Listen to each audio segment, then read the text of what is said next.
नमस्ते बच्चों, आज की मेरी कक्षा में आप सबको स्वागत करती हूँ। तो आज मैं 9वीं कक्षा के एक कविता अनुशासन ही शासन है, इस कविता को पढ़ाने जा रही हूँ। इसका रचयिता कवि डॉक्टर रमेश मिलन है। इसके रचयिता कौन है? डॉक्टर रमेश मिलन। तो अनुशासन यह अंग्रेजी का डिसिप्लिन शब्द से अनुवाद किया गया है। ಇವತ್ತು ನಾವು ಅನುಶಾಸನ ಹಿ ಶಾಸನ 9ನೇ ತರಗತಿಯ ಇಲ್ಲಿ ಒಂದು ಕವಿತೆ ಅನುಶಾಸನ ಹಿ ಶಾಸನ ಹೈ ಅಂತಕ್ಕಂತಹ ಒಂದು ಕವಿತೆಯ ಬಗ್ಗೆ ನಾವು ಇವತ್ತು ತಿಳ್ಕೊಳ್ಳೋಣ. ಈ ಒಂದು ಕವಿತೆಯ ರಚಯಿತ ಕವಿ ಯಾರು? ಡಾಕ್ಟರ್ ರಮೇಶ್ ಮಿಲನ್ ರವರು. ಇಲ್ಲಿ ಅನುಶಾಸನ ಅಂತಕ್ಕಂಥದ್ದು ಇಂಗ್ಲಿಷ್ನ ಆಂಗ್ಲ ಭಾಷೆಯ ಡಿಸಿಪ್ಲಿನ್ ಅಂತಕ್ಕಂತಹ ಒಂದು ಶಬ್ದದ ಒಂದು ಅನುವಾದ ಯಾವುದು? ಅನುಶಾಸನ ಅಂತಕ್ಕಂಥದ್ದು. ಇಲ್ಲಿ ಕನ್ನಡದಲ್ಲಿ ನಾವು ಅನುಶಾಸನ ಅಂತಂದ್ರೆ ಏನಂತ ಹೇಳ್ತೀವಿ? ಶಿಸ್ತು ಅಂತೇಳಿ ಹೇಳ್ತೀವಿ. ಶಿಸ್ತೇ ಶಾಸನ, ಡಿಸಿಪ್ಲಿನೇ ಒಂದು ಏನಾಗಿದೆ? ಶಾಸನ ಆಗಿದೆ. ಇವತ್ತು ನಾವು ಈ ಒಂದು ಕವಿತೆಯ ಬಗ್ಗೆ ನಾವು ತಿಳಿದುಕೊಳ್ಳೋಣ. ಈ ಕವಿತೆಯ ಮುಖ್ಯ ಉದ್ದೇಶವನ್ನು ಮೊದಲು ನಾವು ತಿಳ್ಕೊಳ್ಳೋಣ. इस कविता का मुख्य आशय अथवा उद्देश्य यह है विद्यार्थियों को सड़क पार करते समय कुछ ट्रैफिक के संकेतों को पालन करने के लिए सिखाना ही इस कविता का मुख्य आशय अथवा उद्देश है. ಇಲ್ಲಿ ರಸ್ತೆಯನ್ನು ದಾಟತಕ್ಕಂಥ ಸಮಯದಲ್ಲಿ ಕೆಲವು ಒಂದು ಟ್ರಾಫಿಕ್ನ ಒಂದು ಸಿಗ್ನಲ್ಗಳನ್ನು, ಸಂಕೇತಗಳನ್ನು ಇಲ್ಲಿ ಪಾಲನೆಯನ್ನು ಮಾಡುವುದಕ್ಕೆ ಇಲ್ಲಿ ವಿದ್ಯಾರ್ಥಿಗಳಿಗೆ ತಿಳಿಸ್ಕೊಡ್ತಕ್ಕಂಥದ್ದೇ ಈ ಒಂದು ಕವಿತೆ ಏನಾಗಿದೆ? ಮುಖ್ಯ ಒಂದು ಆಶಯ ಅಥವಾ ಉದ್ದೇಶ ಆಗಿದೆ. सबसे पहले हम डॉक्टर रमेश मिलन रवರ ಒಂದು ಪರಿಚಯವನ್ನು ಮಾಡಿಕೊಳ್ಳೋಣ. तो देखिए बच्चों, डॉक्टर रमेश मिलन जी का परिचय हम देखेंगे. डॉक्टर रमेश मिलन जी का जन्म 7 जुलाई 1946 को माचड़ ग्राम जिला बुलंदशहर उत्तर प्रदेश में हुआ. ಇವರ ಜನನ ಜುಲೈ 7, 1946 ಉತ್ತರ ಪ್ರದೇಶ ರಾಜ್ಯದ ಬುಲಂದ್ಶಹರ್ ಜಿಲ್ಲೆಯ ಮಾಚಡ್ ಅಂತಕ್ಕಂತಹ ಹಳ್ಳಿಯಲ್ಲಿ ಇವರು ಜನಿಸಿದ್ರು. ಇವರ ಶಿಕ್ಷಣದ ಬಗ್ಗೆ ನೋಡೋದಾದ್ರೆ MA ಅಂದರೆ हिंदी और राजनीति में उन्होंने MA किए हैं. ಹಿಂದಿ ಮತ್ತು ರಾಜನೀತಿಯಲ್ಲಿ ಅವರು ಮಾಸ್ಟರ್ ಆಫ್ ಆರ್ಟ್ಸ್ ಅನ್ನು ಅವರು ಶಿಕ್ಷಣವನ್ನು ಪಡೆದುಕೊಂಡಿದ್ದಾರೆ. और इनकी प्रमुख रचनाओं को हम देखेंगे तो यह व्यंग्य और हास्य नाटक बात इतनी सी है. इವರು ಬರೆದಿರುವಂತಹ ವ್ಯಂಗ್ಯ ಮತ್ತು ಹಾಸ್ಯವಾದಂತಹ ಒಂದು ನಾಟಕ ಬಾತ್ ಇತನಿ ಸಿ ಹೈ ಅಂತಕ್ಕಂಥದ್ದು ಇಲ್ಲಿ. ನೆಕ್ಸ್ಟ್ ಕವಿತಾ ಸಂಗ್ರಹ, ಇಲ್ಲಿ ಸೋನೆ ಕಿ ಮछली ಇದು NCERT ಅವರಿಂದ ಏನಾಗಿದ್ದು ಪುರಸ್ಕೃತಗೊಂಡಿದೆ. National council education research training ಅಂತ ಹೇಳ್ತೀವಿ. ರಾಷ್ಟ್ರೀಯ ಶೈಕ್ಷಣಿಕ ಅನುಸಂಧಾನ ತರಬೇತಿ ಕೇಂದ್ರದಿಂದ ಇಲ್ಲಿ ಈ ಒಂದು ಕವಿತೆಗೆ ಅವರಿಗೆ ಪುರಸ್ಕಾರ ಅಂತಕ್ಕಂಥದ್ದು ಸಿಕ್ಕಿದೆ. ನೆಕ್ಸ್ಟ್ ಕಹಾನಿಯ ಮೆಹನತ್ ಕಿ ಮಹಕ್, ಬರೆದಿರುವಂತಹ ಕಥೆಗಳಲ್ಲಿ ಪ್ರಮುಖವಾಗಿರ್ತಕ್ಕಂಥವು ಮೆಹನತ್ ಕಿ ಮಹಕ್. ನೆಕ್ಸ್ಟ್ ತಿರಕ್ತೆ ಪಂಗು ಇವು ಕಥೆಯ ಸಂಗ್ರಹಗಳು ಆಗಿವೆ. ಇನ್ನು ಜ್ಞಾನಕ್ಕೆ ಸಂಬಂಧಿಸಿದಂತಹ ಇವರ ಕವಿತೆ ಅಂತಂದ್ರೆ ಸರಸ್ ಗೀತ್ ವಿಜ್ಞಾನ. ನೆಕ್ಸ್ಟ್ ಇವರ ಉಪನ್ಯಾಸಕ್ಕೆ ಅಂದ್ರೆ ಉಪನ್ಯಾಸ ಅಂದ್ರೆ ಕಾದಂಬರಿಗೆ ಸಂಬಂಧಿಸಿದಂಥ ಒಂದು ರಚನೆ ಅಂತಂದ್ರೆ ಏಕ ಚಮನ್ ಕೆ ಫೂಲ್. ಅವರು ಇಲ್ಲಿ ಕೋಕಿಲ್ ಕಂಡು ಸಲೋನೆ ಗೀತ್ ಅಂತಕ್ಕಂತಹ ಒಂದು ಈ ಒಂದು ಕವಿತೆಯಿಂದ ಇಲ್ಲಿ ಏನು ಮಾಡಿದೆ? ರಚನೆಯಿಂದ ಕೋಕಿಲ್ ಕಂಡು ಸಲೋನಿ ಗೀತ್ ಅಂತಕ್ಕಂತಹ ಒಂದು ರಚನೆಯಿಂದ ಇಲ್ಲಿ ಈ ಒಂದು ಅನುಶಾಸನ್ ಹಿ ಶಾಸನ್ ಹೈ ಅಂತಕ್ಕಂತಹ ಒಂದು ಕವಿತೆಯನ್ನ ಇಲ್ಲಿ ಆಯ್ದುಕೊಳ್ಳಲಾಗಿದೆ. ಸೊ ಹಾಗಾಗಿ ಇದರ ಈ ಒಂದು ಕವಿತೆಯ ಅನುಶಾಸನ್ ಹಿ ಶಾಸನ್ ಹೈ ಅಂತಕ್ಕಂತಹ ಕವಿತೆಯ ಆಕರ ಗ್ರಂಥ ಅಂತೇಳಿ ನಾವು ಇದನ್ನ ಕರಿತೀವಿ. ಸೊ ಅನುಶಾಸನ್ ಹಿ ಶಾಸನ್ ಹೈ इस कविता का आकर ग्रंथ कौन सा है? ಕೋಕಿಲ ಕಂಠ ಸಲೋನಿ ಗೀತ್ ಅಂತಕ್ಕಂತಹ ಒಂದು ಕವಿತೆಯಿಂದ ಇಲ್ಲಿ ಈ ಒಂದು ಕವಿತೆಯನ್ನ ಆಯ್ದುಕೊಳ್ಳಲಾಗಿದೆ. तो बच्चों हम अब इस कविता का सस्वर गायन करेंगे. आप अपने किताब को देखते जाइए.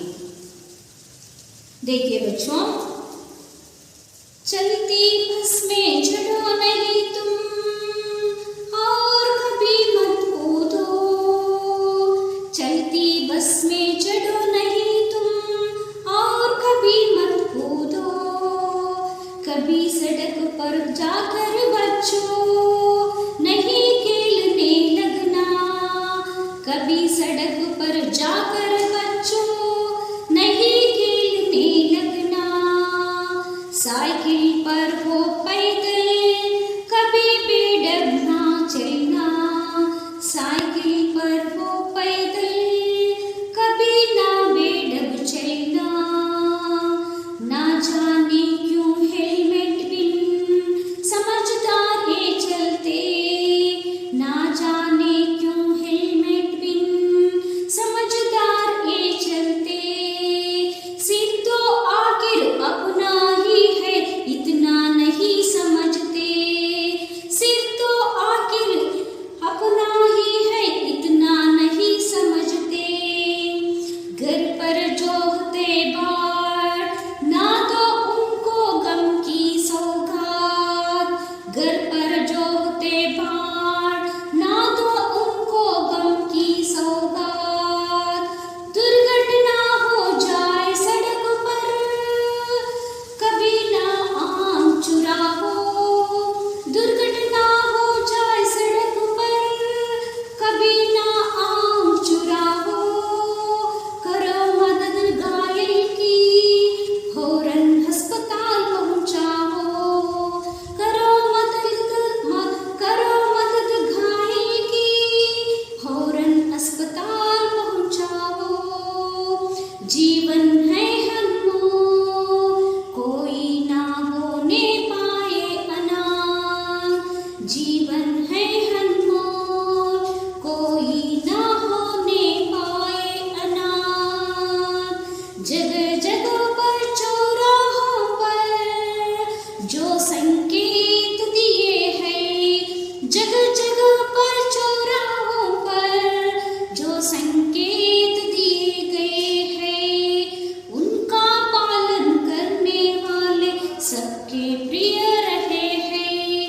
उनका पालन करने वाले सबके प्रिय रहे हैं.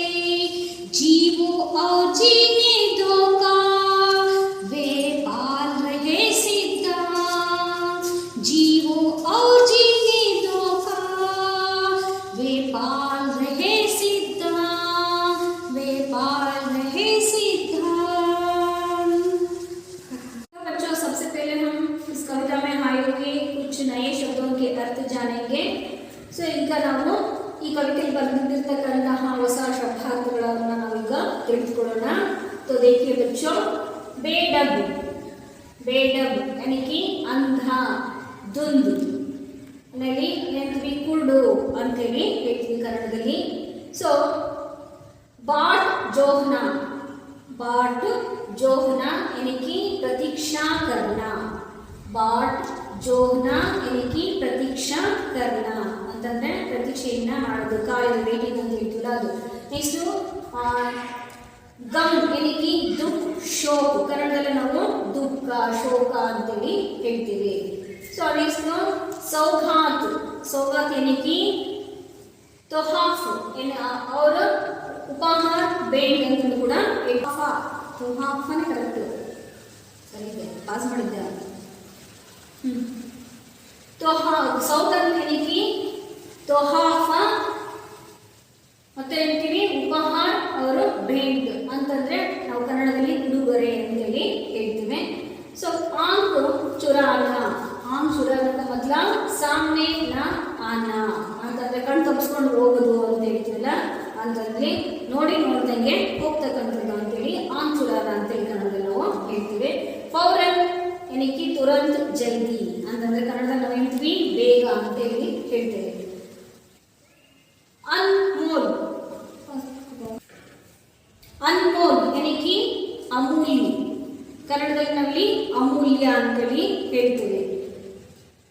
ಚೌರಾಹ ಏನಕ್ಕೆ जहाँ चार रास्ते मिलते हो, जहाँ चार रास्ते मिलते हो ಅಂತಂದ್ರೆ ಎಲ್ಲಿ 4 ರಸ್ತೆಗಳು ಕೂಡ್ಕೊಳ್ತವೋ ಸೇರ್ತವೋ ಅದನ್ನ ಏನಂತ ಕರಿತೀವಿ चौराह ಅಂತೇಳಿ ನಾವು ಕರಿತೀವಿ. तो बच्चों इस कविता का सारांश आप देखेंगे. तो पहला पैराग्राफ देखिए बच्चों. चलती बस में चढ़ो नहीं तुम और कभी मत कूदो, चलती बस में चढ़ो नहीं तुम और कभी मत कूदो, कभी सड़क पर जाकर बच्चों नहीं खेलने लगना, कभी सड़क पर जाकर बच्चों नहीं खेलने लगना, साइकिल पर हो या पैदल कभी ना बेडब चलना, साइकिल पर हो या पैदल कभी ना बेडब चलना. तो बच्चों अब इन चित्रों को देखिए.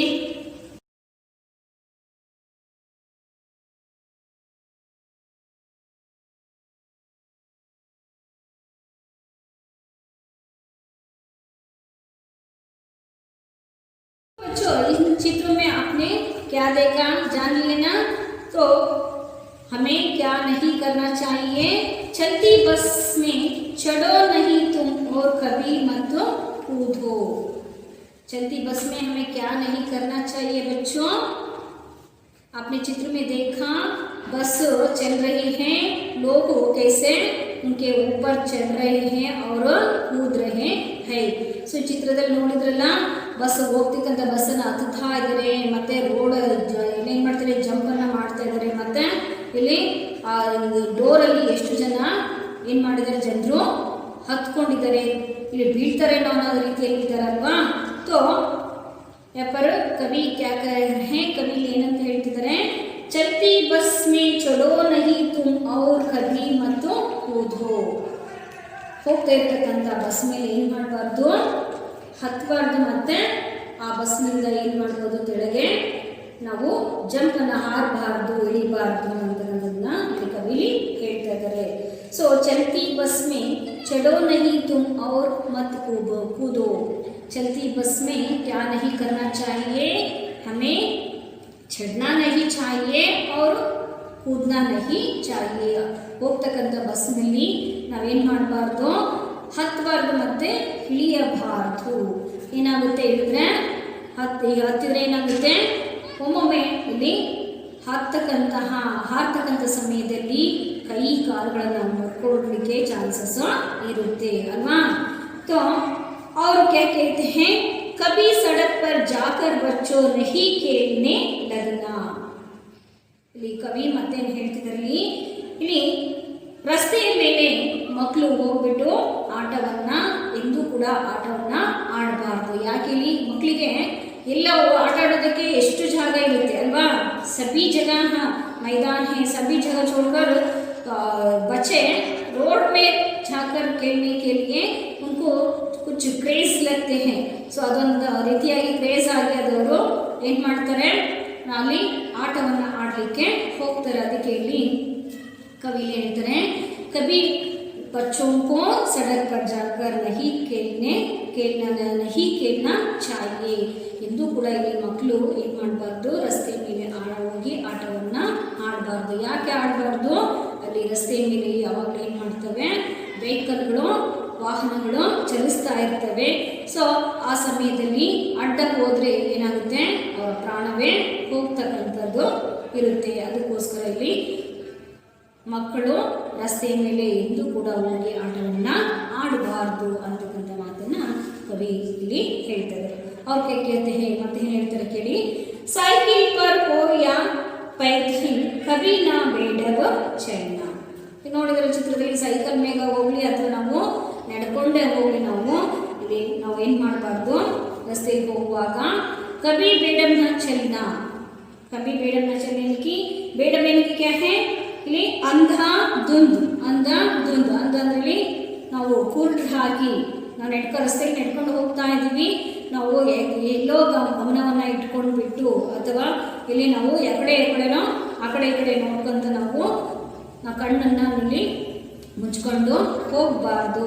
ಇಲ್ಲಿ ರಸ್ತೆಯಲ್ಲಿ ಚಲಿಸ್ತಕ್ಕಂತಹ ಸಮಯದಲ್ಲಿ ಬಹಳ ಎಚ್ಚರಿಕೆಯಿಂದ ನಾವು ಕಣ್ಣನ್ನು ಗಮನಿಸಿಕೊಂಡು ಬಿಟ್ಟು ರಸ್ತೆಯನ್ನು ಏನು ಮಾಡಬೇಕು, ನಾವು ಪಾರನ್ನು ಮಾಡಬೇಕು, ರಸ್ತೆ ಮೇಲೆ ಹೋಗಬೇಕು ಅಂತಕ್ಕಂಥದ್ದನ್ನ ಸೈಕಲಲ್ಲಾಗಿರ್ಬೋದು ಅಥವಾ ನಡ್ಕೊಂಡು ಹೋಗ್ತಾ ಇರ್ತಕ್ಕಂತಹ ಸಮಯದಲ್ಲಿ ಎಂದೂ ಕೂಡ ನಾವು ಕುರುಡರಾಗಿ ಹೋಗಬಾರ್ದು ಅಂತಕ್ಕಂಥದ್ದನ್ನು ಕವಿ ಇಲ್ಲಿ ಹೇಳ್ತಾರೆ. तो अर्थ आते ना अपना सो क्या क्या नहीं करना चाहिए सड़क पार करते समय हमें बस चढ़ते समय हम बस चलते समय हमें चढ़ना नहीं चाहिए और कूदना नहीं चाहिए और सड़क पर जाकर हमें खेलना नहीं चाहिए और साइकिल और पैदल और जाते समय हमें बेडम ना होकर चलना चाहिए। इस प्रकार पहले कविता में कवि कहते हैं।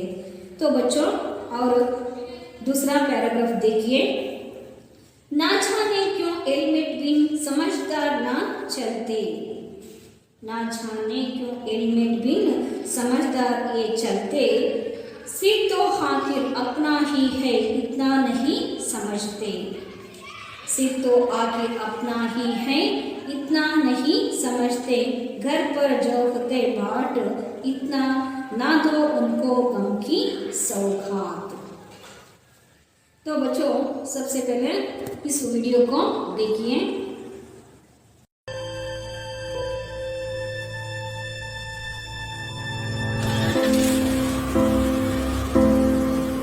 Neha, wait. No, Mama, please, no. Please.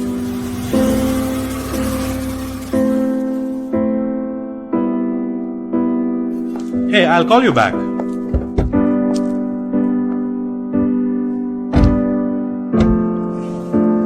Neeta, put your seatbelt on. It's all right. There won't be any traffic police here. It's not about the cops, it's for you. Come on, I trust you.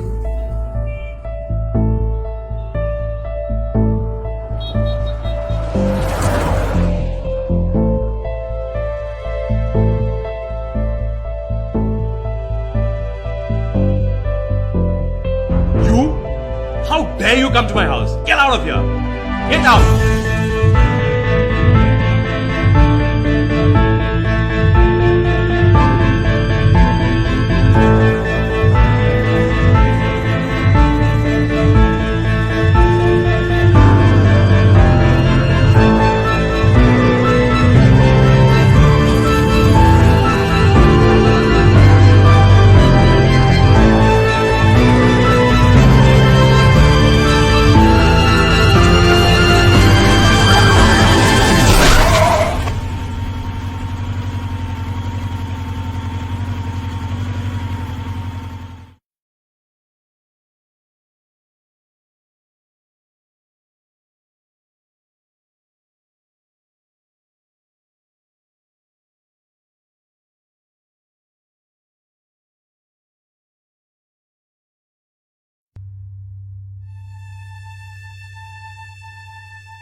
इस video को देखना video ನೋಡಿದ್ರಲ್ಲ सो ಇಲ್ಲಿ helmet ಅನ್ನ ಹಾಕೊಳ್ಳದಂಗೆ ಮತ್ತು seat belt ಅನ್ನ ಹಾಕೊಳ್ಳದಂಗೆ ಇಂದಿನ ಜನರು ಏನು ಮಾಡ್ತಾರೆ ಹಾಗೆ ಹೋಗ್ತಾರೆ ಹೋದ್ರೆ ಏನಾಗುತ್ತೆ ಅಂತಕ್ಕಂಥದ್ದನ್ನ ನೋಡಿದ್ರಲ್ವಾ सो ಅದಕ್ಕೆ ಇಲ್ಲಿ ರಮೇಶ್ ವಿಲಂದ್ ಅವರು ಏನಂತ ಹೇಳ್ತಿದ್ದಾರೆ ಇಲ್ಲಿ ना जाने क्यों हेलमेट बिन समझदार ये चलते सिर तो आखिर अपना ही है इतना नहीं समझते घर पर जो होते बाट ना दो उनको गम की सौगात।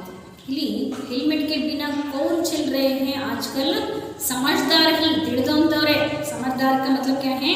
ತಿಳಿದಂತವರೇ ಇಲ್ಲಿ ಗೊತ್ತಿರತಕ್ಕಂಥವರೇ, ಎಜುಕೇಟೆಡ್ ಆಗಿರ್ತಕ್ಕಂಥವರೇ ಇವತ್ತು ಏನು ಮಾಡ್ತಿದ್ದಾರೆ, ಹೆಲ್ಮೆಟ್ ಅನ್ನು ಧರಿಸ್ತದೆ ಹಾಗೆ ಹೋಗ್ತಾ ಇದ್ದಾರೆ। ಸೀಟ್ ಬೆಲ್ಟ್ ಅನ್ನು ಕಾರ್ನಲ್ಲಿ ಕೂತಾಗ ಸೀಟ್ ಬೆಲ್ಟ್ ಅನ್ನು ಹಾಕದೆ ಹಾಗೆ ಹೋಗ್ತಿದ್ದಾರೆ। ಬೈಕ್ ಅನ್ನು ಚಲಾಯಿಸ್ತಕ್ಕಂಥ ಸಮಯದಲ್ಲಿ ಹೆಲ್ಮೆಟ್ ಅನ್ನು ಧರಿಸ್ತದೆ ಹಾಗೆ ಹೋಗ್ತಾ ಇದ್ದಾರೆ। तो सिर तो हाकिर अपना ही है। ಇಲ್ಲಿ ಸಿರ್ ಏನಕ್ಕೆ ತಲೆ ಯಾರ್ದು? ನಮ್ಮದೇ। ಹಾಗೆ ಹೋದರೆ ಸೀಟ್ ಬೆಲ್ಟ್ ಹಾಕ್ತೆ ಹೆಲ್ಮೆಟ್ ಧರಿಸದೆ ಹೋದರೆ ಏನಾದರೂ ಆದರೆ ಹೆಚ್ಚು ಕಡಿಮೆ ಆದರೆ ಇಲ್ಲಿ ಹೋಗೋದು ಯಾರ ತಲೆ? ನಮ್ಮ ತಲೆ। ನಮಗೆ ಏನಾಗುತ್ತೆ, ಅಪಾಯ ಅಂತಕ್ಕಂಥದ್ದು ಆಗುತ್ತೆ। ಸೊ ಇಷ್ಟು ಕೂಡ ಇಲ್ಲಿ ಏನಾಗ್ತಿಲ್ಲ, ಅವರು ಅರ್ಥವನ್ನು ಮಾಡಿಕೊಳ್ತಾ ಇಲ್ಲ। ಸೊ ಈ ಗರ್ಭ ಜೋಹತೆ ಭಾಂಡ್ ನದು ಉನ್ಕೋ ಗಮ್ಕಿ ಸೌಗಾತ್। ಮನೆಯಲ್ಲಿ ಬೆಳಗ್ಗೆ ಯಾರೋ ಅಪ್ಪನೋ ಅಥವಾ ಮಕ್ಕಳು ಯಾರೋ ಇಲ್ಲಿ ಏನು ಮಾಡಿರ್ತಾರೆ, ವೆಹಿಕಲನ್ನು ತಗೊಂಡು ಹೋಗ್ತಾರೆ। ಸೊ ಆ ಸಮಯದಲ್ಲಿ ಮನೆಯಲ್ಲಿ ಇರ್ತಕ್ಕಂಥವರು ಇಲ್ಲಿ ಏನು ಮಾಡ್ತಾರಪ್ಪ, ಮನೆಯಲ್ಲಿ ನನ್ನ ಮಗ ಓದನು ಆಗ ಬರ್ತಾನೆ ಈಗ ಬರ್ತಾನೆ, ಅಥವಾ ಗಂಡ ಆಗಿದ್ರೆ ಗಂಡ ಆಗ ಬರ್ತಾನೆ ಈಗ ಬರ್ತಾನೆ ಅಂತ ಇಲ್ಲಿ ಏನು ಮಾಡ್ತಾರೆ, ಮನೆಯಲ್ಲಿ ಕೂತ್ಕೊಂಡು ಅವರಿಗೋಸ್ಕರ ಕಾಯ್ತಾ ಇರ್ತಾರೆ। ಕಾಯ್ತಿರ್ತಕ್ಕಂಥವ್ರಿಗೆ ಏನು ಮಾಡ್ತಾರೆ ಇಲ್ಲಿ, ಸೊ ಹಾಗೆ ಹೆಚ್ಚು ಕಡಿಮೆ ಆಗಿಬಿಟ್ಟು ಇಲ್ಲಿ ಹೆಲ್ಮೆಟನ್ನು ಧರಿಸ್ಕೊಂಡು ಅಥವಾ ಇಲ್ಲಿ ಸೀಟ್ ಬೆಲ್ಟನ್ನು ಧರಿಸ್ಕೊಂಡು ಹೋಗ್ತಾ ಇದ್ದಾಗ ಇಲ್ಲಿ ಒಮ್ಮೊಮ್ಮೆ ಏನಾಗುತ್ತೆ, ಅಪಘಾತ ಅಂತಕ್ಕಂಥದ್ದು ಸಂಭವಿಸಿ ಏನಾಗುತ್ತೆ, ಮನೆಯಲ್ಲಿಗೆಲ್ಲ ಏನನ್ನು ಕೊಡ್ತೇವೆ, ಗಮ್ಕಿ ಸೌಗಾತ್ ಅಂತಂದ್ರೆ ಇಲ್ಲಿ ಹಾಗೆ ಸರಿಸ್ಕೊಂಡು ಅಲ್ಲಿ ಆಕ್ಸಿಡೆಂಟ್ ಆದಾಗ ಏನಾಗುತ್ತೆ, ಹೀಗೆ ಮನೇಲಿದ್ದಂಥವರಿಗೆ ಏನನ್ನು ಕೊಡ್ತೀವಿ ನಾವು, ಗಮ್ಕಿ ಸೌಗಾತ್ ಅಂತಂದ್ರೆ ಇಲ್ಲಿ ದುಃಖದ ಉಡುಗೊರೆಯನ್ನು ನಾವು ನೀಡಿದಂತೆ ಆಗುತ್ತೆ। ತೋ ನಮ್ಮನ್ನೆಲ್ಲ ನೆಚ್ಕೊಂಡು ಬದುಕ್ತಕ್ಕಂಥವರಿಗೆ ನಾವು ಅವರಿಗೆ ದುಃಖದ ಒಂದು ಉಡುಗೊರೆಯನ್ನು ನಾವು ಯಾವತ್ತೂ ಕೊಡಬಾರದು ಅಂತಕ್ಕಂಥದ್ದನ್ನು ಇಲ್ಲಿ ರಮೇಶ್ ಅವರು ಹೇಳ್ತಾರೆ।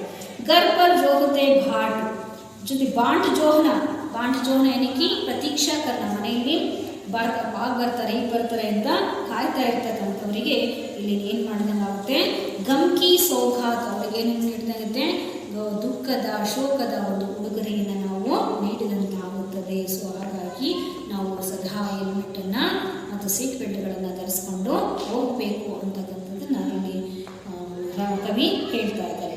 ಅವರು तीसरा पैराग्राफ देखिए बच्चों। दुर्घटना हो जाए सड़क पर कभी ना आंख चुराओ। दुर्घटना हो जाए सड़क पर कभी ना आंख चुराओ। करो मदद घायल की फौरन अस्पताल पहुंचाओ। जीवन है अनमोल कोई ना होने पाए अनाथ। सो यहाँ पर चित्र देखिए। दुर्घटना हो जाए कभी आंख चुराना। ನಾವೇನು ಮಾಡಬಾರ್ದು, ಎಂದು ಕೂಡ ಅದನ್ನು ನೋಡಿದ ಹಾಗೆ ಹೋಗಬಾರ್ದು। ಏನು ಮಾಡಬೇಕು, ಫೌರನ್ ಅಸ್ಪತಾಲ್ ಪਹੁಂಚಾನಾ ಚಾಹಿಯೆ। ತಕ್ಷಣವೇ ನಾವೇನು ಮಾಡಬೇಕು, ಆ ವ್ಯಕ್ತಿಯನ್ನು ನಾವು ಆಸ್ಪತ್ರೆಗೆ ನಾವೇನು ಮಾಡಬೇಕು, ಸೇರಿಸಬೇಕು। ಕರೋ ಮದದ್ ಗಾಯಲ್ ಕಿ, ಏನು ಮಾಡಬೇಕು, ನಾವು ಗಾಯಗೊಂಡಿರ್ತಕ್ಕಂಥವ್ರನ್ನ ಏನು ಮಾಡಬೇಕು, ಸಹಾಯವನ್ನು ಮಾಡಬೇಕು ತಕ್ಷಣವೇ। ಫೌರನ್ ಏನಕ್ಕೆ ತುರಂತ್, ತಕ್ಷಣವೇ ಜಲ್ದಿ ಇಲ್ಲೇನು ಮಾಡಬೇಕು, ಆಸ್ಪತ್ರೆಗೆ ಪਹੁಂಚಾವು, ಆಸ್ಪತ್ರೆಗೆ ನಾವು ತಲುಪಿಸಬೇಕು। ಜೀವನ್ ಹೈ ಅನ್ಮೋಲ್ ಕೋಯಿ ನಾ ಹೋನೆ ಪಾಯೆ ಅನಾಥ್। ಸೊ ನಾವು ಒಂದು ಜೀವವನ್ನು ಉಳಿಸಿದ್ರೆ ಇಲ್ಲಿ ಏನಾಗುತ್ತೆ, ನಮಗೆ ಪುಣ್ಯ ಬರುತ್ತೆ, ಜೊತೆಗೆ ಯಾರೂ ಕೂಡ ಏನಾಗೋದಿಲ್ಲ, ಅನಾಥರು ಆಗೋದಿಲ್ಲ। ಜೀವನ್ ಹೈ ಅನ್ಮೋಲ್, ಹೋದಂಥ ಜೀವ ಮತ್ತೆ ವಾಪಸ್ಸು ಬರೋದಿಲ್ಲ। ಸೊ ಹಾಗಾಗಿ ಜೀವನ ಅಂತಕ್ಕಂಥದ್ದು ಬಹಳ ಅತ್ಯಮೂಲ್ಯವಾಗಿರ್ತಕ್ಕಂಥದ್ದು, ಅದನ್ನು ಕಾಪಾಡ್ತಕ್ಕಂಥದ್ದು ನಮ್ಮೆಲ್ಲರ ಏನಾಗಿದೆ, ಕರ್ತವ್ಯ ಆಗಿದೆ। ಯಾರೂ ಕೂಡ ಇಲ್ಲಿ ಆ ಒಂದು ಜೀವನ ಕಳೆದುಕೊಂಡು ಏನಾಗಬಾರ್ದು, ಅನಾಥರು ಆಗಬಾರ್ದು ಅಂತಕ್ಕಂಥದ್ದನ್ನು ಕವಿಯಲ್ಲಿ ಹೇಳ್ತಾ ಇದ್ದಾರೆ। और आगे देखिए बच्चों, और अंतिम पैराग्राफ में कवि कहते हैं, जगह जगह पर चौराहों पर जो संकेत दिए गए। ಇಲ್ಲಿ ಎಲ್ಲ ಜಾಗದಲ್ಲೂ ಕೂಡ ಇಲ್ಲಿ ಚೌರಾಹ ಏನಕ್ಕೆ ಕಹೆ, ಇಲ್ಲಿ ಜहाँ चार रास्ते मिलते हो, ಇಲ್ಲಿ 4 ರಸ್ತೆಗಳು ಕೂಡುತ್ತವೆ ಸೇರುತ್ತವೆ, ಅದನ್ನ ಏನಂತ ಕರಿತೀವಿ, ಚೌರಾಹ ಅಂತೇಳಿ ನಾವು ಕರಿತೀವಿ।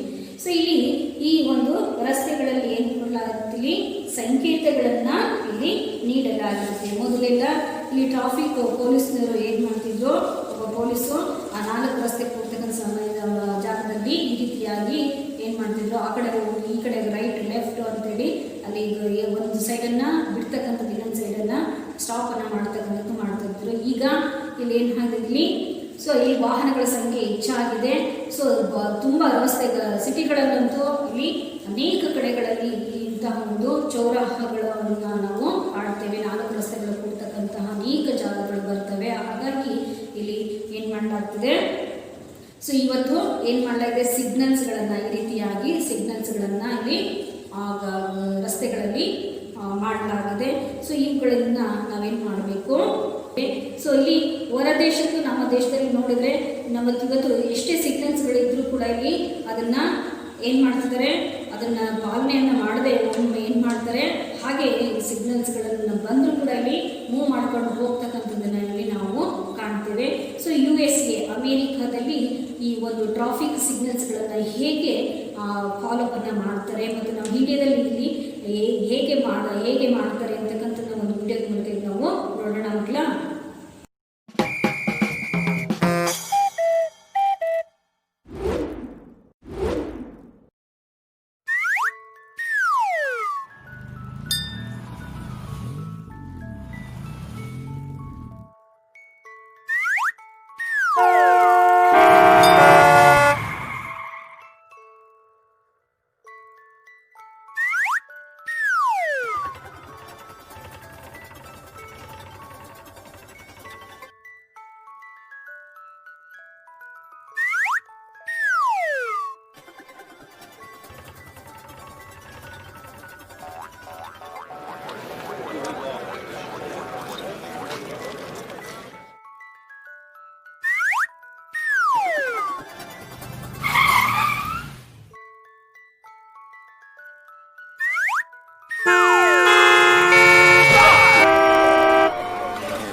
ಪಾಲಿಸ್ತಾರೆ, ಇಲ್ಲಿ ನಮ್ಮ ಇಂಡಿಯಾದಲ್ಲಿ ಇರ್ತಕ್ಕಂತಹ ಜನರು ಹೇಗೆ ಪಾಲಿಸ್ತಾರೆ ಅಂತಕ್ಕಂಥದ್ದನ್ನ ನೋಡಿದ್ವಿ. ಸೊ ಇಲ್ಲಿ ನಮ್ಮ ಜನರು ಕೂಡ ಅದೇ ರೀತಿಯಾಗಿ ಇಲ್ಲಿ ಒಂದು ಟ್ರಾಫಿಕ್ಗಳನ್ನು ಇಲ್ಲಿ ಪಾಲನೆಯನ್ನು ಮಾಡಿದರೆ ನಾವೇನಂತ ಎಲ್ಲರ ಒಂದು ಜೀವ ಅಂತಕ್ಕಂಥದ್ದು ಪ್ರಾಣ ಅಂತಕ್ಕಂಥದ್ದು ಏನಾಗುತ್ತೆ ಸುರಕ್ಷಿತವಾಗಿ ಇರುತ್ತೆ. ಸೊ ಮುಖ್ಯವಾಗಿ ನೋಡಿ, ಈ ಸಿಗ್ನಲ್ಸ್ಗಳನ್ನು ನೀವು ಟ್ರಾಫಿಕಲ್ಲಿ ನೋಡಿದ್ದೀರ, ನೀವು 4 ರಸ್ತೆಗಳು ಕೂಡ್ತಕ್ಕಂಥ ಜಾಗದಲ್ಲಿ ಈ ರೀತಿ ಸಿಗ್ನಲ್ಗಳನ್ನು ನೋಡಿದ್ದೀರಲ್ಲ. ಸೊ ಈ ಹರಿಬತ್ತಿ ಏನನ್ನು ಸಂಕೇತಿಸುತ್ತಿದ್ರು? ಇಲ್ಲಿ ಹರಿಬತ್ತಿ ಕ್ಯಾ ಹೈ? ವಾಹನ ಕೋ ಚಲನೆ ಕೆ ಲಿಯೆ कहता है. ಇಲ್ಲಿ ಗ್ರೀನ್ ಸಿಗ್ನಲ್ ಅಂತ ಬಂದಾಗ ನಾವು ವಾಹನವನ್ನು ಏನು ಮಾಡಬೇಕು, ಮುಂದೆ ಚಲಾಯಿಸ್ಕೊಂಡು ಹೋಗಬೇಕು. ಚಲನಾ ಚಾಹಿಯೆ. हरी बत्ती क्या कहता है? चलना है. और ಇಲ್ಲಿ ಪೀಲಿ ಬತ್ತಿ क्या कहता है? वो ರೆಡಿ ಸ್ಟಾರ್ಟ್ ಅಂತ ಹೇಳ್ತೀವಿ. ಸಿದ್ಧರಾಗ ಸ್ಟಾರ್ಟ್ ಮಾಡಿಕೊಂಡು ಹೋಗ್ಲಿಕ್ಕೆ ತಯಾರಾಗಬೇಕು ಅಂತಕ್ಕಂಥದ್ದನ್ನ ಸೂಚಿಸುತ್ತೆ. ಸೊ ಅವರು ಲಾಲ್ ಬತ್ತಿ क्या है? लाल बत्ती क्या कहते हैं? वो स्टॉप करना है, रुकना है, गाड़ी को रुकना है, वो पर सिग्नल पर रुकने के लिए कहता है. इन तीनों को लोग पालन करेंगे तो क्या नहीं होता? दुर्घटना नहीं होता, दुर्घटना नहीं संभव नहीं होता. तो बच्चों इन रोड आप चलते समय क्रॉसिंग करते समय आप लोगों को यह ज़रूर ध्यान रखिए बच्चों. तो आगे देखिए, जगह जगह पर चौराहों पर जो संकेत दिए हैं उनका पालन करने वाले सबके प्रिय रहे हैं. ಇಲ್ಲಿ ಎಲ್ಲ ಒಂದು 4 ರಸ್ತೆಗಳು ಕೂಡ್ತಕ್ಕಂತಹ ಜಾಗದಲ್ಲಿ ಏನು ಮಾಡಲಾಗಿದೆ, ಇಲ್ಲಿ ಸಂಕೇತಗಳನ್ನು ಇಲ್ಲಿ ಕೊಡಲಾಗಿದೆ. ಅವನ್ನೆಲ್ಲರೂ ಪಾಲನೆಯನ್ನು ಮಾಡ್ತಕ್ಕಂಥವರು ಇಲ್ಲಿ ಎಲ್ಲರಿಗೂ ಏನಾಗಿರ್ತಾರೆ, ಪ್ರಿಯವಾಗಿ ಇರುತ್ತಾರೆ. ಸೊ जीवो और जीने दो का वे पाल रहे सिद्धांत. जीवो और जीने दो का पाल रहे सिद्धांत. ಇಲ್ಲಿ ಎಲ್ಲರೂ ಕೂಡ ಏನು ಮಾಡಬೇಕು, ಜೀವಿಸಬೇಕು. ಎಲ್ಲರೂ ಜೀವನ ಅಂತಕ್ಕಂಥದ್ದು ಅಮೂಲ್ಯವಾಗಿರ್ತಕ್ಕಂಥದ್ದು. ಎಲ್ಲರೂ ಕೂಡ ಇಲ್ಲಿ ಏನು ಮಾಡಬೇಕು, ಜೀವಿಸಬೇಕು. ಮತ್ತು ಇಲ್ಲಿ ಬೇರೆಯವರು ಕೂಡ ಇಲ್ಲಿ ನಾವು ಕೂಡ ಇಲ್ಲಿ ಜೀವಿಸಬೇಕು ಮತ್ತು ಬೇರೆಯವರು ಕೂಡ ಇಲ್ಲಿ ಏನಾಗಬೇಕು, ಜೀವಿಸಬೇಕು ಅಂತಕ್ಕಂತಹ ಒಂದು ಸಿದ್ಧಾಂತವನ್ನು ನಾವೆಲ್ಲರೂ ಕೂಡ ಒಂದು ಪಾಲನೆಯನ್ನು ಮಾಡೋದ್ರಿಂದ ಇಲ್ಲೇನಾಗುತ್ತೆ, ನಮ್ಮ ಪ್ರಾಣ ಅಂತಕ್ಕಂಥದ್ದು ಏನಾಗುತ್ತೆ, ಉಳಿದುಕೊಳ್ಳುತ್ತೆ. ಸೊ ಇಲ್ಲಿ ನಾವು ಹೋಗುವಾಗ ಇಲ್ಲಿ ನಾವು ಇದನ್ನು ನೋಡ್ಬೋದು, ಝೀಬ್ರಾ ಪಟ್ಟಿ. ಇಲ್ಲಿ ಒಂದು ರೋಡನ್ನು ಮತ್ತೊಂದು ರೋಡಲ್ಲಿ ವೆಹಿಕಲ್ ಹೋಗ್ತಕ್ಕಂಥ ಸಮಯದಲ್ಲಿ ನಾವು ಈ ಸಿಗ್ನಲ್ಗಳನ್ನು ಫಾಲೋ ಮಾಡ್ಕೊಳ್ತಾ ಇಲ್ಲಿ ಈ ಝೀಬ್ರಾ ಪಟ್ಟಿಯಲ್ಲಿ ಕಾಲ್ನಡಿಗೆಯಲ್ಲಿ ಹೋಗ್ತಕ್ಕಂಥವ್ರು ಅಲ್ಲಿ ಒಂದು ರೋಡನ್ನು ಇಲ್ಲಿ ಕ್ರಾಸನ್ನು ಮಾಡ್ತಕ್ಕಂಥ ಸಮಯದಲ್ಲಿ ಏನು ಮಾಡಬೇಕು, ಈ ಝೀಬ್ರಾ ಪಟ್ಟಿಯನ್ನು ಇಲ್ಲಿ ನಾವು ನೋಡಿದ್ವಿ. ಆ ಝೀಬ್ರಾ ಪಟ್ಟಿಯಲ್ಲಿ ಹೋಗೋದ್ರಿಂದ ಇಲ್ಲಿ ಏನಾಗುತ್ತೆ, ದುರ್ಘಟನೆಗಳು ಏನಾಗೋದಿಲ್ಲ, ಸಂಭವಿಸುವುದಿಲ್ಲ. तो बच्चों यहाँ पर क्या कहते हैं डॉक्टर रमेश मीनन जी, जीवो और जीने दो का पाल रहे सिद्धांत. ನಾವು ಯಾವ ಸಿದ್ಧಾಂತವನ್ನು ಪಾಲನೆ ಮಾಡಬೇಕು, ನಾವು ಜೀವಿಸಬೇಕು, ಬೇರೆಯವರು ಕೂಡ ಇಲ್ಲಿ ಏನಾಗಬೇಕು, ಜೀವಿಸಬೇಕು. ಜೀವ ಅಂತಕ್ಕಂಥದ್ದು ಅತ್ಯಮೂಲ್ಯವಾಗಿರ್ತಕ್ಕಂಥದ್ದು. ಒಂದು ಸಾರಿ ಜೀವ ಹೋದರೆ ವಾಪಸ್ಸು ನಾವು ಏನು ಮೌಲ್ಯವನ್ನು ಕೊಟ್ಟು ಕೂಡ ಇಲ್ಲಿ ನಾವು ಏನಾಗೋದಿಲ್ಲ, ಪಡೆದುಕೊಳ್ಳುವುದಕ್ಕೆ ಸಾಧ್ಯವಿಲ್ಲ. ಹಾಗಾಗಿ ಈ ಒಂದು ಸಿದ್ಧಾಂತವನ್ನು ಇಲ್ಲಿ ನಾವೆಲ್ಲರೂ ಫಾಲೋವನ್ನು ಮಾಡಬೇಕು, ಪಾಲಿಸಬೇಕು ಅಂತಕ್ಕಂಥದ್ದನ್ನ ಈ ಒಂದು ಕವಿತೆಯ ಮೂಲಕ ಹೇಳ್ತೇವೆ. ನೋಡಿ ಗೊತ್ತಿಲ್ಲ, ಇಲ್ಲಿ ಒಂದು ತಾಯಿಯ ಗರ್ಭದಿಂದ ಹೊರಗೆ ಇಲ್ಲಿ ಬರ್ತಕ್ಕಂಥ ಸಮಯದಲ್ಲಿ ಇಲ್ಲಿ ನಾವು 9 ತಿಂಗಳು ತಾಯಿಯ ಗರ್ಭದಲ್ಲಿ ಪ್ರಪಂಚ ಕಾಲಕ್ಕೆ ಮತ್ತು 9 ತಿಂಗಳು ನಾವು ಏನು ಹೇಳ್ತೀವಿ, ಕಾಯ್ತೀವಿ. ಮತ್ತು ಇಲ್ಲಿ ನಾವು ಒಂದು ಶಾಲೆಗೆ ಬಂದು ಎಜುಕೇಷನನ್ನು ಆರಂಭಿಸೋದಕ್ಕೆ 4 ವರ್ಷ ಬೇಕಾಗುತ್ತೆ, ಅದಕ್ಕೆ ಕಾಯ್ತೀವಿ ಇಲ್ಲಿ. ಮತ್ತು ನಾವು ಇನ್ನು ಇಲ್ಲಿ 25 ವರ್ಷ ಅಂತಂದರೆ ಇಲ್ಲಿ ನಾವು ಒಂದು ಜಾಬನ್ನು ಪಡೆದುಕೊಳ್ಳಬೇಕಾದ್ರೆ 25 ವರ್ಷ ಬೇಕಾಗುತ್ತೆ, ಅದಕ್ಕೂ ಕಾಯ್ತೀವಿ ನಾವು. ಮತ್ತು ನಮ್ಮ ಜೀವನವನ್ನು ರೂಪಿಸ್ಕೊಂಡು ಇಲ್ಲಿ ಮದುವೆಯಾಗಿ ನಾವು ಜೀವನದ ಸೆಟ್ಲ್ ಆಗೋದಕ್ಕೆ ನಮಗೆ 30 ವರ್ಷ ಬೇಕು, ಅದಕ್ಕೂ ನಾವು ಏನು ಮಾಡ್ತೀವಿ, ಕಾಯ್ತೀವಿ. ಆದರೆ ಇಲ್ಲಿ ಟ್ರಾಫಿಕಲ್ಲಿ ಇಲ್ಲಿ ಒಂದು ನಿಮಿಷ ನಾವು ಕಾಯೋದಕ್ಕೆ ನಾವು ಏನು ಮಾಡ್ತೀವಿ, ಅವಸರವನ್ನು ಪಡ್ತೇವೆ. ಸೊ ಇದರಿಂದ ಏನಾಗ್ತಾ ಹೋಗುತ್ತೆ, ದುರ್ಘಟನೆಗಳು ಸಂಭವಿಸ್ತಕ್ಕಂತಹ ಒಂದು ಏನಾಗುತ್ತೆ ಚಾನ್ಸಸ್ ಇರುತ್ತೆ. ಸೊ ಅದಕ್ಕೋಸ್ಕರ ನಾವೇನು ಮಾಡಬಾರ್ದು, ಇಲ್ಲಿ ಆ ಒಂದು ಇರುವಂತಹ ಒಂದು ಆ ಸಿಗ್ನಲ್ಸ್ಗಳನ್ನು ಸಂಕೇತಗಳನ್ನು ನಾವು ಪಾಲಿಸ್ಕೊಂಡು ನಾವು ಏನು ಮಾಡಬೇಕು, ರಸ್ತೆಯಲ್ಲಿ ನಾವೇನು ಮಾಡಬೇಕು, ದಾಟಬೇಕು ಅಂತಕ್ಕಂಥದ್ದನ್ನು ಇಲ್ಲಿ ಈ ಕವಿತೆ ಮೂಲಕ ಡಾಕ್ಟರ್ ರಮೇಶ್ ಮಿಲನ್ ರವರು ತಿಳಿಸ್ಕೊಟ್ಟಿದ್ದಾರೆ. ಸೊ ಹಾಗೆ ಇಲ್ಲಿ ಮೋಟಾರ್ ವಾಹನಗಳ ಕಾಯ್ದೆಯಲ್ಲಿ ಇರ್ತಕ್ಕಂತಹ ಕೆಲವೊಂದು ಪ್ರಮುಖ ಅಂಶಗಳನ್ನು ನಾವೀಗ ನೋಡೋಣ ಮಕ್ಕಳ.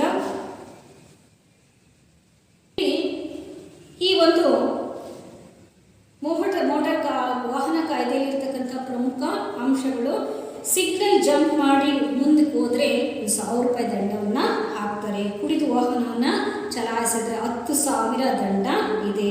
ಸೊ ಹಾಗೆ ಹೆಲ್ಮೆಟ್ ಮತ್ತು ಸೀಟ್ ಬೆಲ್ಟ್ ಇಲ್ದಿದ್ರೆ ಹಾಗೆ ಹೋದರೆ 1,000 ರೂಪಾಯಿ ದಂಡವನ್ನು ವಿಧಿಸಲಾಗುತ್ತೆ. ಹೊಸ ವಾಹನಕ್ಕೆ ವಿಮೆ ಮಾಡಿಸ್ತಿದ್ರೆ 1,00,000 ರು ದಂಡ ಇದೆ.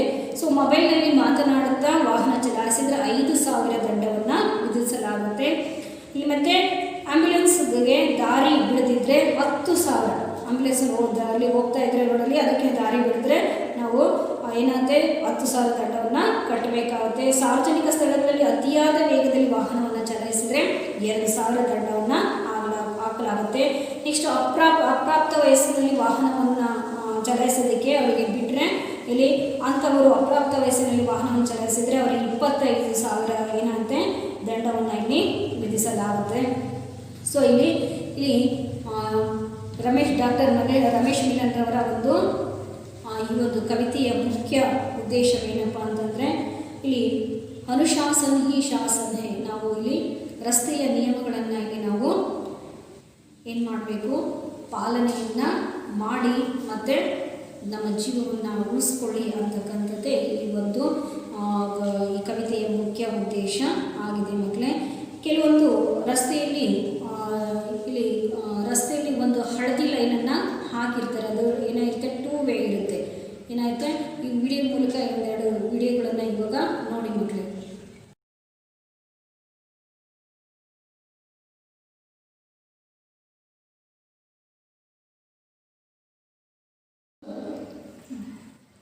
तो बच्चों, अपने रोड पर जो लाइन्स सिग्नल्स दिए ना, उन सबको पालन करते हुए अपने अत्यमूल्य जीवन को बचाइए और दूसरों का भी बचाव कीजिए, ऐसे कहते हुए तो इस कविता में आए हुए कुछ एक अंक के एक वाक्य के प्रश्नों को हम देखेंगे बच्चों।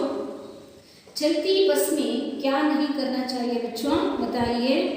हाँ, बिल्कुल सही उत्तर, चढ़ना नहीं चाहिए और कूदना नहीं चाहिए। और दूसरा प्रश्न है, बच्चों को सड़क पर जाकर क्या नहीं करना चाहिए बच्चों, बताइए। हाँ, जरूर, बिल्कुल सही उत्तर, खेलना नहीं चाहिए। हेलमेट के बिना कौन चलते हैं बच्चों, बताइए।